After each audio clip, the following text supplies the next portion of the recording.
మహిళా సంఘం ఖమ్మం జిల్లా 12వ మహాసభకు అధ్యక్షత వహిస్తున్న అధ్యక్ష వర్గానికి, జిల్లా ప్రధాన కార్యదర్శి భారతి గారికి, ఉపాధ్యక్షురాలు ట్రస్ట్ చైర్పర్సన్ సరళ గారికి, అట్లాగే ఆఫీస్ బేరర్స్, ఇక్కడికి వచ్చిన మీ అందరికీ ఐదవ రాష్ట్ర కమిటీ తరఫు నుండి నమస్కారం. రాష్ట్ర మహాసభలు భద్రాచలం కొత్తగూడెం టౌన్లో ఈ నెల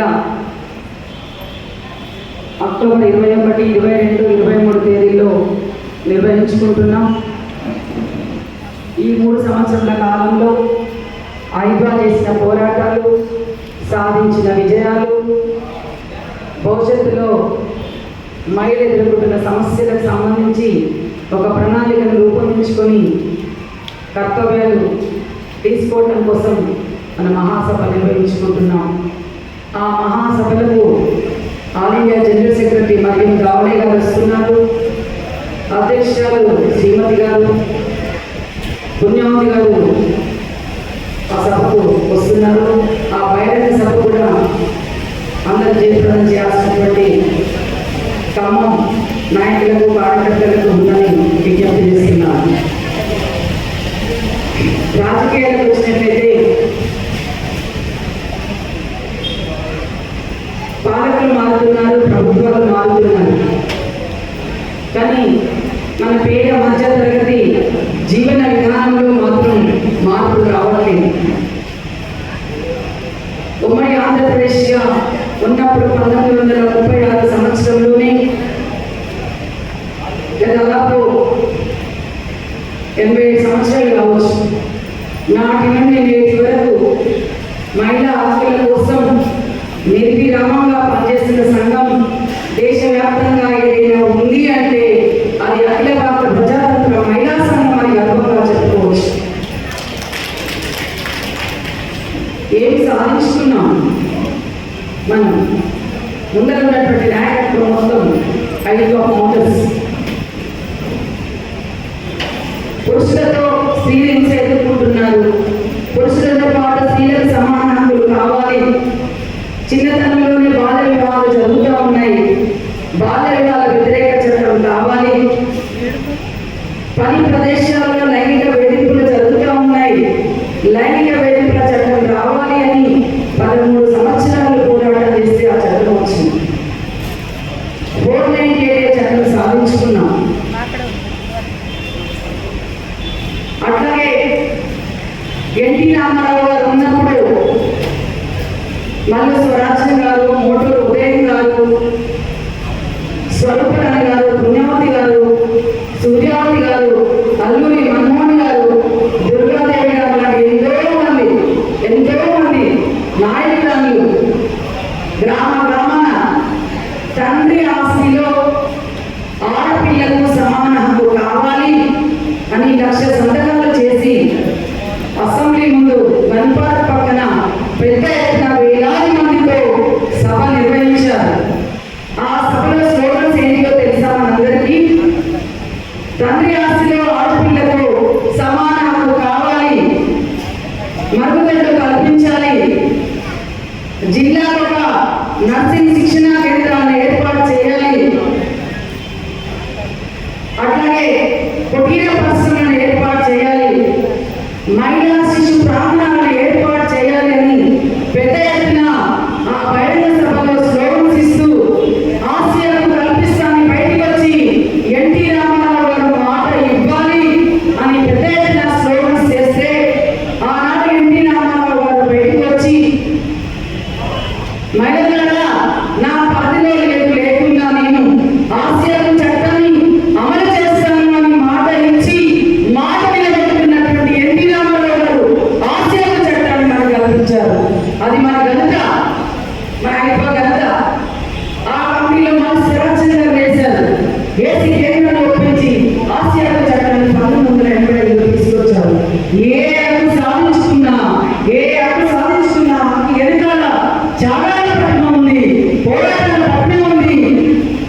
రకంగా మనం సాధించుకున్న హక్కుల మీద ఇవాళ దాడి జరుగుతూ ఉంది.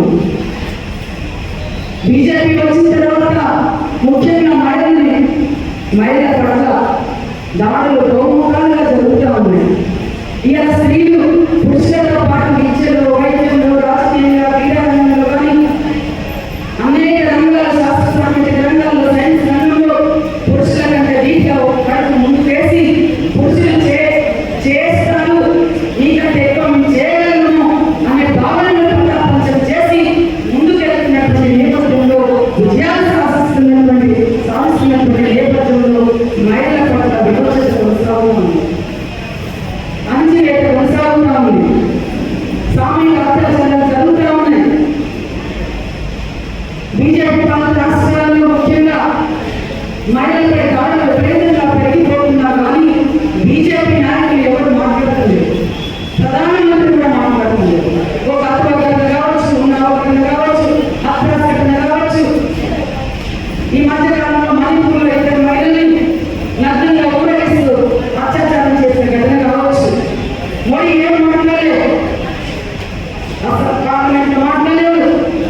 15 ఆగస్టు జెండా ఎగరేస్తున్నప్పుడు ఆ మహిళలు భరోసా కల్పించే విధంగా కూడా మాట్లాడలేదు. మహిళల మధ్య మహిళల సాధికారత మధ్య ఒక మహిళ 10 మంది ప్రజలతో సమానమని రికార్డిస్తారు కానీ మహిళల భద్రతకు సంబంధించినటువంటి విధి విధానాలు రూపొందించడంలో బీజేపీ ప్రభుత్వం పూర్తిగా విఫలమైంది.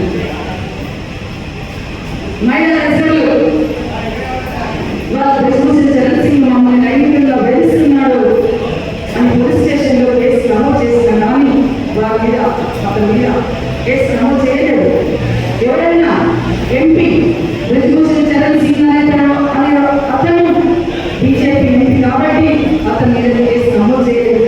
పెద్ద ఎత్తున ప్రజాతంత్ర మహిళా సంఘం దేశవ్యాప్తంగా అనేక మహిళా విభాగాలు అనేక మంది పెద్ద ఎత్తున నిరసన ఆందోళన కార్యక్రమాలు చేసిన తర్వాత బ్రహ్మశ్రీ చరణ్ సింగ్ చేసిన తప్ప అతను ఇంతవరకు చేయలేదు.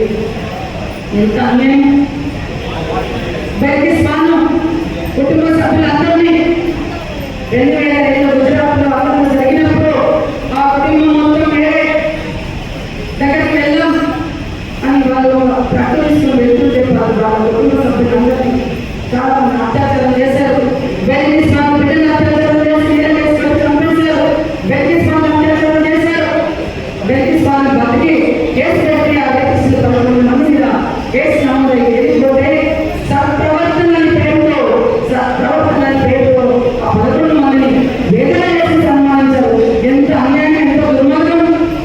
మహిళలపైన రేపిస్తూ చేసేటువంటి వాళ్ళని సత్ప్రవర్తనతో విడుదల చేసేటటువంటి వాళ్ళు ఎక్కడ చట్టంలో లేదు. అందుకే జాతీయ న్యాయస్థానంలో సుభాష్ నాయుడు గారు కేసు వేశారు. రేపిస్తుని వెంటనే జైలుకి పంపించాలి అని కేసు వేస్తే ఆ కేసులో కోర్టులో వేసినటువంటి కేసు గెలిచింది. బయట ఉన్నటువంటి రేపిస్తుని బయటికి పంపించిన బాధ్యత హైదరాబాద్ దక్కిందని మనం గౌరవంగా చెప్పుకోవచ్చు. ఇట్లాంటి హక్కుల మీద మనం చేస్తున్నటువంటి పోరాటం చేస్తున్నటువంటి హక్కుల మీద దాడి చేస్తున్నారు. అందుకే అయిపోయిన ఉద్యమించాలి. బీజేపీ విధానాలకు మూడోసారి వచ్చింది. కులాల మధ్య, మతాల మధ్య, ప్రాంతాల మధ్య ఇలా చిచ్చు పెట్టి అనేక గొడవలు సృష్టిస్తూ ఇవాళ బీజేపీకి అనుసరిస్తుంది.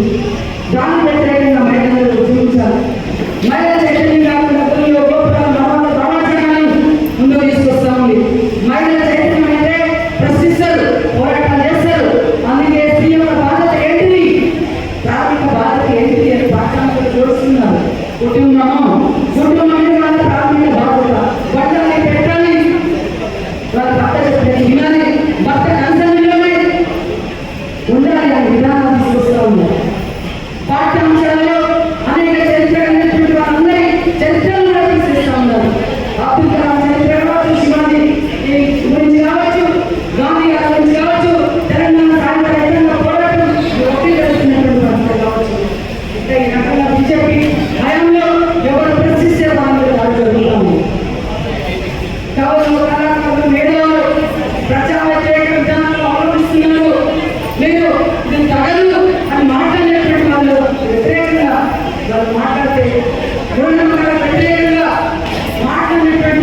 కల్పూరి కావచ్చు, పంచలే కావచ్చు, అనేక నరేంద్ర గోపాల్, గౌరీ లంకేష్ జర్నలిస్టు ఇలాంటి వాళ్ళందరూ దాడులు చేసి చంపేశారు. దీన్ని మనం ప్రశ్నిస్తున్నాం. అయినా బీజేపీ ప్రభుత్వం వినట్లేదు. ఢిల్లీలో సంవత్సరం పాటు పైన రైతు వ్యతిరేక చట్టాలని వెనక తీసుకోవాలని పోరాటం చేస్తూ ఉంటే ఆ పోరాటాన్ని కవర్ చేయడానికి వెళ్ళినటువంటి జర్నలిస్టు తప్పం పైన దేశంలో కేసు పెట్టి 2 ఏళ్ళు జైలు పెట్టారు. ఒక సామాజిక కార్యకర్త దిశా రవి రైతు పోరాటాలకు మద్దతు తెలియజేసినందుకు ఆమె నాన్నగా వేధించారు. ఒక పేద వ్యవసాయంలో పనిచేసుకుంటూ ఉంటుంటే ఆ బిడ్డ తల్లిదండ్రులతో పాటు బిడ్డ కూడా పనిచేస్తుంది. తల్లిదండ్రులు ఇంటిపోతే ఆ బిడ్డ సమస్యలో ఉంటే 3 వ్యక్తుల సామూహికంగా అత్యాచారం చేసి నాకే పోసి అక్కడ పడేసిపోతే అమ్మాయి 10 రోజుల తర్వాత చనిపోయిన శవాన్ని కూడా ఇవ్వలేదు. ఆ ఘటనను కవర్ చేయడానికి వెళ్తే వాళ్ళని కూడా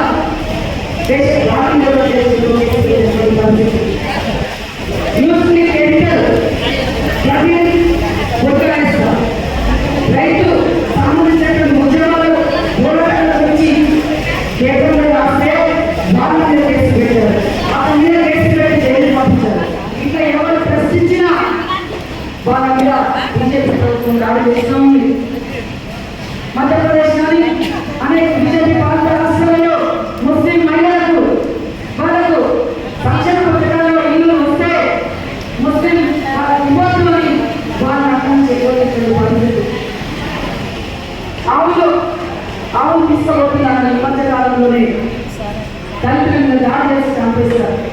ఇట్లా 3వసారి అధికారంలోకి వచ్చిన తర్వాత కూడా రాజ్యాంగం పైన దాడి, ప్రజాస్వామ్యం పైన దాడి, పాలన స్వచ్ఛమైన దాడి జరుగుతూ ఉంది. వీటికి వ్యతిరేకంగా ఐక్యంగా ఉద్యోగించాల్సిన అవసరం ఉంది. 2 కోట్ల ఉద్యోగాలు లేవు, ధరలు విపరీతంగా పెంచారు. బీజేపీ వచ్చిన తర్వాత పప్పు, ఉప్పు, బియ్యం వస్తున్న ధరలు విపరీతంగా పెరిగిపోవడం వల్ల సరి అయిన నిధి లేకపోవడం వల్ల మహిళలు జరుగుతుంది. 80% మహిళలు రక్షిస్తూ ఉంది. 120 దేశాల్లో పోల్చిస్తే ఆహార భద్రత విషయంలో 111 స్థానంలో ఉన్నాం. ఎత్తుదలగా బరువులేరు పిల్లలు 0 to 5 years పిల్లలు బరువులకు ఎత్తులేరు. పోషకాలు లేకపోవడం వల్ల ఉపాధి హామీ మొత్తం నిర్వీర్యం చేస్తున్నారు. గ్రామీణ ప్రాంతాల్లో మహిళలను రక్షణ చేయాలి. ఎవరు చేస్తారో పని ఎవరు చేస్తారు? మనం చేస్తాం. గ్రామీణ ప్రాంతాల్లో మహిళల్ని ఐక్యం చేసే శక్తి, ధైర్యం, దమ్ము అక్కడ ప్రజాతంత్ర మహిళా సంఘం నాయకులకు కార్యకర్తలకు ఉంది. అది ఎవరికి లేదు. అందుకే మన రాజకీయాలు రోజు వస్తున్నటువంటి రాజకీయాలు మనం ఆలోచించాలి. ఆ రకంగా మనం మహిళలందరినీ చైతన్యం చేయాలి. ధరలు విపరీతంగా పెరిగిపోతూ ఉన్నాయి. ధరలు తగ్గించాలి. 2 కోట్ల ఉద్యోగాలు ఇవ్వాలి. ఉపాధి హామీ చట్టాన్ని నిర్ణయం చేస్తున్నారు. ఉపాధి హామీ చట్టానికి నిధులు కేటాయించాలి. కేటాయించి 10 దినాలు పెంచాలి. రోజు 600 ఇవ్వాలి. పట్టణ ప్రాంతాలకు విస్తరణ చేయాలి. గ్రామీణ ప్రాంతాలకు 100% ఏర్పాటు చేయాలి. ప్రభుత్వాలు ఆ రకంగా ఉద్యమంలో వీరందరూ రావాల్సిన అవసరం ఉన్నది. మనం పోరాటం నిర్వహించాల్సిన అవసరం ఉంది. తెలంగాణ గవర్నమెంట్ విషయానికి వచ్చినట్లయితే తెలంగాణలో కూడా మొత్తం ఏదైతే ఉంది. విపరీతంగా పిల్లలు తెలుసు. ఇలా చిన్న పిల్లల నుంచి పెద్దవాళ్ళ దాకా అత్యాచారాలు జరుగుతున్న పరిస్థితి. అందుకే మధ్యాహ్న కష్టాలను నియంత్రించాలి. మాదక ద్రవ్యాలను నియంత్రించాలి. బోర్డు వెబ్సైట్ పిల్లలు నిషేధించినట్టుగా ఇక్కడ నిషేధించాల్సినటువంటి అవసరం ఉంది. 100 రోజులు 6 గ్యారెంటీలు అమలు చేస్తామని చెప్పారు. కానీ ఇప్పటివరకు 7 గ్యారెంటీలు అమలు చేశారు. ఒక ఉచిత బస్సు ఒకటే. సంతోషం, స్వాగతిస్తున్నాం. కానీ ప్రతి మహిళకు 2,500 ఇస్తామని చెప్పారు. రోజులే కార్మికులకు సంవత్సరానికి 10,000 చెప్పారు. రైతు పంపిస్తున్నారు. రైతు భరోసా కల్పించి దానికి ఇస్తున్నారు.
రిజర్వేషన్ అమలు చేసి ఆర్థికంగా సామాజికంగా రాజకీయ రంగాల్లో సాధికారంగా దిశలో ఉండే విధంగా విధానాలు రూపొందించే విధంగా ఉండాల్సిన అవసరం ఉంది. అందుకే బీజేపీ పైన మనం వ్యతిరేకంగా భవిష్యత్తులో మనం పోరాటాలు ప్రారంభించాల్సిన అవసరం ఉంది. ఎందుకంటే మనం ఇప్పటికీ మనం చేస్తున్నాం కాబట్టి మనం ఈ మాసం నిర్వహిస్తున్నాం. ఖమ్మం జిల్లాలో అనేక మంది నాయకత్వం ఉన్నారు, అనేక పోరాటాలు చేశారు, త్యాగాలు చేశారు. ఇప్పుడే పద్నాలుగు భూమి కోసం, వృద్ధి కోసం, ప్రజల వృద్ధి కోసం మంచిగా వ్యతిరేకంగా విరోధంగా పోరాటం చేసినటువంటి ఈ గడ్డ మీద మాసం జరుగుతుందని చాలా సంతోషం. వారి యొక్క ఆశయాల స్ఫూర్తిగా మీరందరూ భవిష్యత్తులో ఖమ్మం జిల్లా యొక్క వారసత్వాన్ని తీసుకొని పెద్ద ఎత్తున ఉద్యమాన్ని నిర్మించి ఉద్యమంలో మహిళలందరినీ భాగస్వామ్యం చేసి పెద్ద ఎత్తున పోరాటం చేసిన ప్రతిష్టను నిలబెట్టాల్సినటువంటి అవసరం కోరుకుంటూ ధన్యవాదాలు.